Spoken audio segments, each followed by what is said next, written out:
तो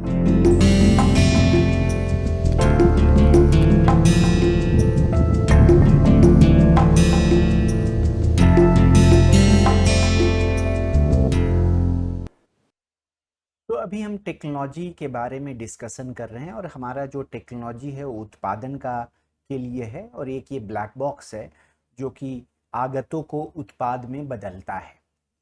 तो हमने पिछले वीडियो में एक एग्जांपल लिया था, उसमें हमारा इनपुट था x जिसको हमने L लिया था और हमारे पास उससे हमें टोटल आउटपुट मिल रहा था। इसके साथ साथ हमने मार्जिनल प्रोडक्ट जो कि सीमांत उत्पाद है एंड एवरेज प्रोडक्ट जो कि औसत उत्पाद है निकाला था।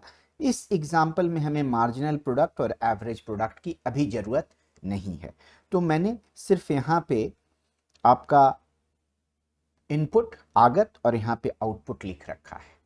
आप देखिए यहाँ से यहाँ जाने पे जब हमारा इनपुट डबल हो रहा है तो हमारा आउटपुट ट्रिपल हो रहा है, 2 टाइम बढ़ रहा है, यहाँ 3 गुना बढ़ जा रहा है। 2 से 3 जाने पे कहीं हमारे पास 50% इनपुट में बढ़ोतरी है, यहाँ पे 100% बढ़ोतरी है। फिर 3 से 4 जाने में हम देखते हैं कि हमारे पास 33.33% की बढ़ोतरी है आगत में। क्यों 33.33?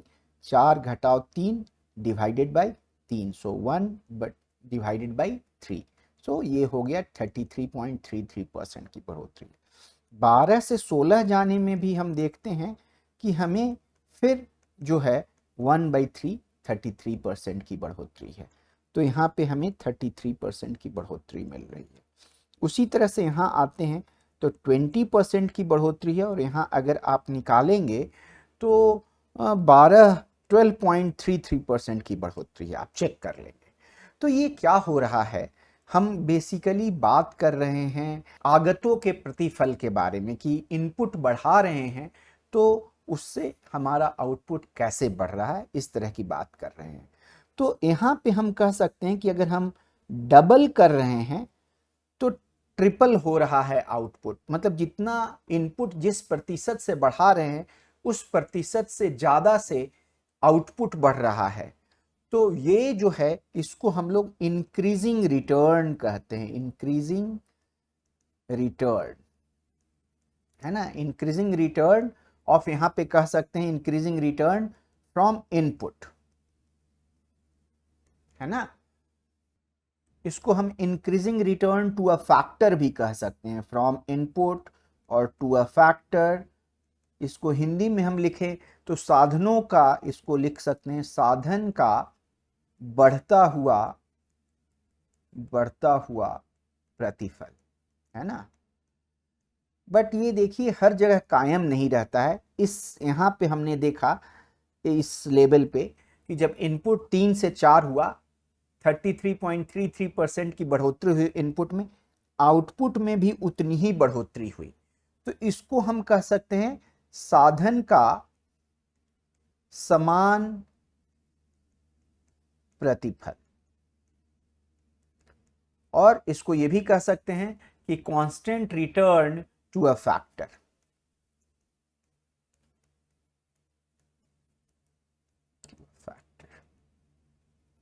और यहाँ पे इस 4 से 5 जाने में हमारा 20% इनपुट बढ़ा बट आउटपुट हमारा कम ही उस अनुपात में बढ़ा।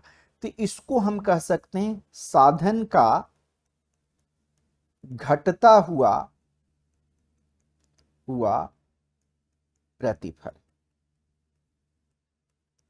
और इंग्लिश में इसे कहेंगे decreasing return to a factor. Key word है, इंपॉर्टेंट देना कि एक फैक्टर पे है। याद कीजिए कि यहाँ पे हम L तो चेंज कर रहे हैं, L एक इनपुट है जिसको हम बदल रहे हैं, बट हम इसके साथ साथ K को हम समान रखे हुए हैं। तो हम आगे एक ऐसा डिस्कस करते हैं कि हम सारे फैक्टर्स को सेम प्रोपोर्शन में, सब जितने भी साधन है सबको समान अनुपात में बढ़ाते हैं और देखना चाहेंगे कि उससे उत्पादन पे क्या फर्क पड़ रहा है, कितना उत्पाद बढ़ रहा है। तो हम क्या करेंगे कि पहला एक प्रोडक्शन फंक्शन लेंगे जहां y होगा, कहिए x1 कॉमा x2, जानबूझकर मैं KL नहीं ले रहा हूं, आप यूज टू हो जाइए कि कभी x1 x2 हो, कभी x1 टू xn हो। इनफैक्ट यहाँ पे x1 टू xn भी हम लोग रख सकते हैं, है ना। अब हम कहेंगे कि सारे फैक्टर्स को हम एक अनुपात में बढ़ा दिए, तो कहीं हम एक अनुपात में बढ़ा दिए तो x1 बढ़ करके हो सकता है 2x1 हो जाए। अगर x1 बढ़ के 2x1 हो रहा है तो x2 बढ़ के 2x2 हो जाएगा, x3 बढ़ के 2x3 हो जाएगा, उसी तरह से xn बढ़ के 2xn हो जाएगा। लेकिन अगर x1 बढ़ के 4x1 होता है तो सब 4 गुना बढ़ जाएंगे। तो इसी चलते सेम फैक्टर हम कहिए यहाँ पे लैम्डा ले लेते हैं, lambda x1 lambda x2 to lambda xn। और यहाँ पे हम जो है ना लैम्डा को कोई भी नंबर ले सकते हैं, 0 से 1, तो 0 से इंफिनिटी कोई भी नंबर ले सकते हैं, है ना, 0 से इंफिनिटी, है ना। यहाँ पे ऐसा वाला ब्रैकेट लिखते हैं क्योंकि इसका मतलब ये है कि इंफिनिटी इंक्लूडेड नहीं है। अब यहाँ पे हम देखेंगे कि अगर ये जो है लैम्डा fx के बराबर हो जाए, मतलब अगर सारा इनपुट लैम्डा के प्रोपोर्शन में बढ़ा है और उससे आउटपुट भी लैम्डा प्रोपोर्शन में बढ़ जाए, तो इसको हम कहते हैं पैमाने का समान प्रतिफल। इंग्लिश में इसको कहते हैं कांस्टेंट रिटर्न टू स्केल। इसके पीछे लॉजिक क्या है कि मान लीजिए आप x1 से xn को जमा कर करके y निकाल लिए और आपके पास फिर x1 से आकर xn तक आ गया, तो आप क्या करेंगे, इसको सेपरेट बना लीजिए, ठीक उसी जो जैसे पहले बना रहे थे ठीक उसी को कॉपी कर लीजिए। और पहले x1 से xn मिलाने पे y मिल रहा था और इस बार फिर आप x1 से xn मिला रहे हैं, फिर आपको y मिलेगा, तो दोनों को जोड़ देंगे तो यहाँ पे हो जाएगा 2x1 टू 2xn, है ना। और यहाँ पे भी y से 2y हो जाएगा। यहाँ सारा इनपुट 2 के प्रोपोर्शन में बढ़ा है तो आउटपुट भी आपका यहाँ 2 के प्रोपोर्शन में बढ़ गया। तो यहाँ पे पुराने सारे प्रोसेस को फिर से रेप्लिकेट, फिर से कॉपी, वैसे का जस का तस वैसे किया जा सकता है और इसीलिए हमें कांस्टेंट रिटर्न टू स्केल मिल रहा है। यह भी ध्यान देने योग्य बात है कि हम यहाँ पे ये जो लैम्डा ले रहे हैं, हमने क्या कहा कि लैम्डा जो है 0 से इंफिनिटी तक कुछ भी हो सकता है, तो लैम्डा कहने का मतलब हाफ भी हो सकता है। यानी अगर सारे इनपुट को हम लोगों ने आधा कर दिया तो हमारा आउटपुट भी आधा हो जाना चाहिए, सारे इनपुट को 10 गुना कर दिया तो हमारा आउटपुट भी 10 गुना हो जाना चाहिए। तो दो चीज जो पहले हमने सीखी थी, एडिटिविटी योगात्मकता, है ना, एंड डिविजिबिलिटी भाजक्यता, ये दोनों अगर हो तो हमें CRS मिलना ही मिलना है। कांस्टेंट रिटर्न टू स्केल को शॉर्ट में हम लोग CRS भी कह देते हैं।